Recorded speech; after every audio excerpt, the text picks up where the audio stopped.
I went to engineering school in upstate New York at RPI. So while I was there, I was working in mechanical engineering, playing in metal bands, singing, playing guitar. I was in a great band, and I just decided I was going to go and work for this startup company in Boston and start up a band in Boston. And so that kind of put me in Boston working for a really high-tech company, wearing work dress clothes and a clean room bunny suit, trying to play in a metal band at night that wasn't doing very well, and it was just this kind of you end up sitting on your doorstep with whiskey at 3 in the morning, what the hell am I doing? So in my basement at night with really shitty tools, I had basically built a kind of a half-functioning headbanger robot that kind of twitched more than, it was just the neck that rotated. And so at that point I kind of made this connection. I was like, oh, I could somehow combine the engineering with the art and the music in some kind of way. I decided that I wanted to make something to control sound that had a real physical electromechanical nature, something in the same respect that a lot of robotics would have. So I built the throttles, and I was like, I'm going to make a really simple bass controller that pushes back at you, in the way the bass does. So the way you control the bass, but it also, you can feel bass on your chest, and you kind of feel it push against your face, but you also, I wanted the controller to do the same thing. So there's motors in the throttles that as you're trying to push on, in the same way that an autopilot on a plane would, you're trying to control it, and it's pushing back. And so I built that, and I just, for a year, I basically just played with that thing, trying to make the nastiest bass sounds.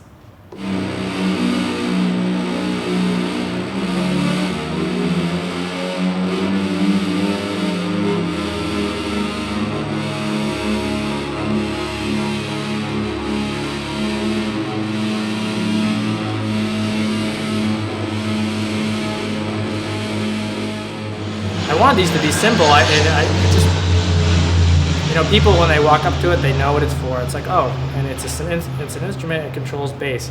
2 bass signals that you can cross over their frequencies, and it's whoa, whoa, whoa, and every once in a while you get that resonance that shakes the whole room.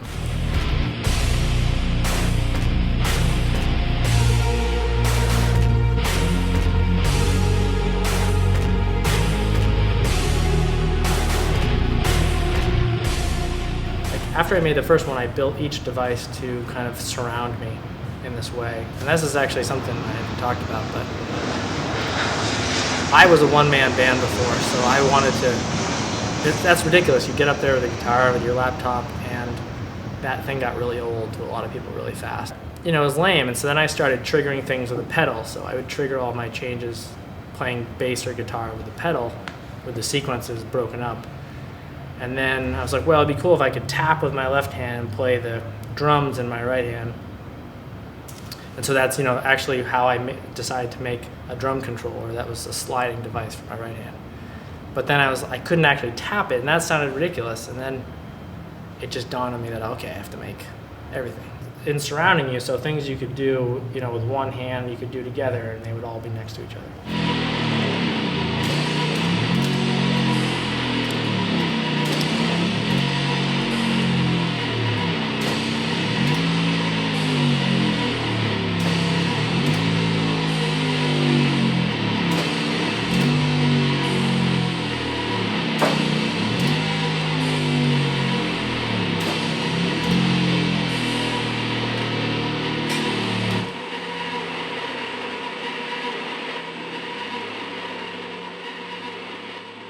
I didn't really just want to make noise with these things. I wanted to compose, and of course not compose to the point of computer music, and in a theory kind of way where I'd be transcribing.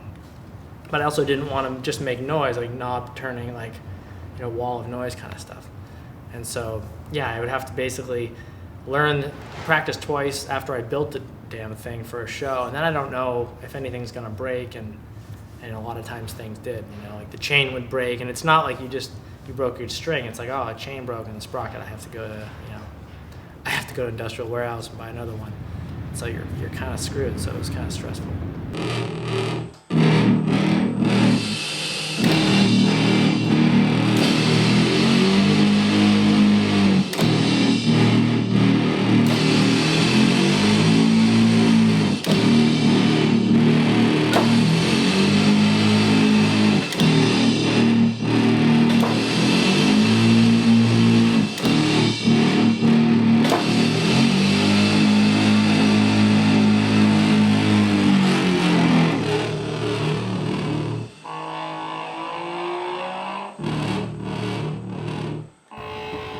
I didn't want to make this thing efficient.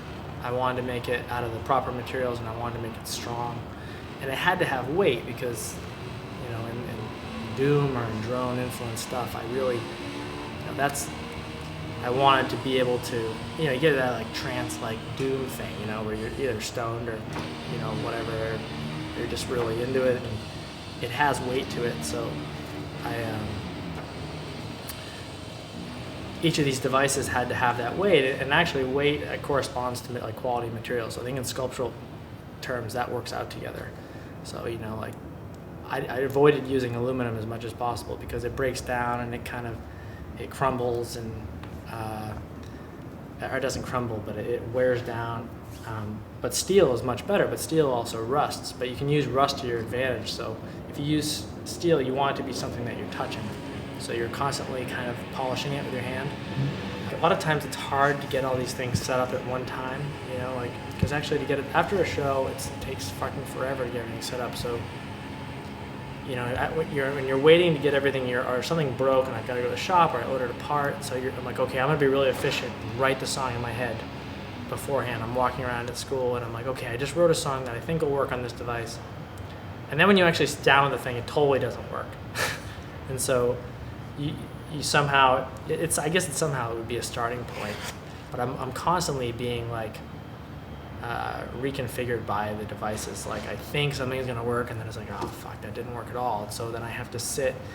I think there's no way to avoid just the painful, like down and dirty, like, I don't know, repetitive use of the things. Like,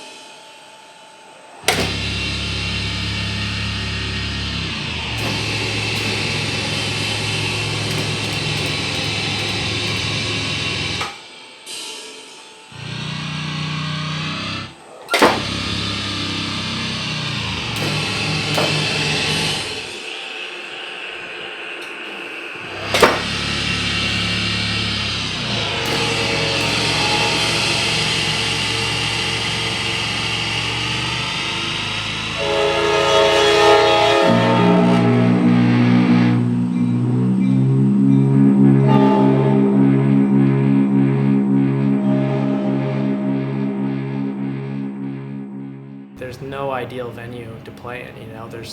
If you play too many rock shows, you're too much of a, you know, your set gets routine, and then people start saying like, oh, you're just memorizing. The improvisation is lost. So from the contemporary art side, they blow it away, you know. But if you play too many art scenes where there's, you know, people with wine and cheese, and you're like making like art doom metal, it's kind of like being a graffiti artist painting the walls of a gallery.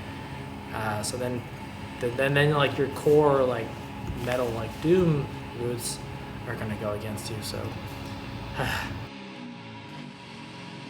I'm getting really antsy to get back in the shop right now because I don't know. There's something about just playing shows is great, and recording is great, but at some point you really want to get back with the materials and build stuff. I miss it.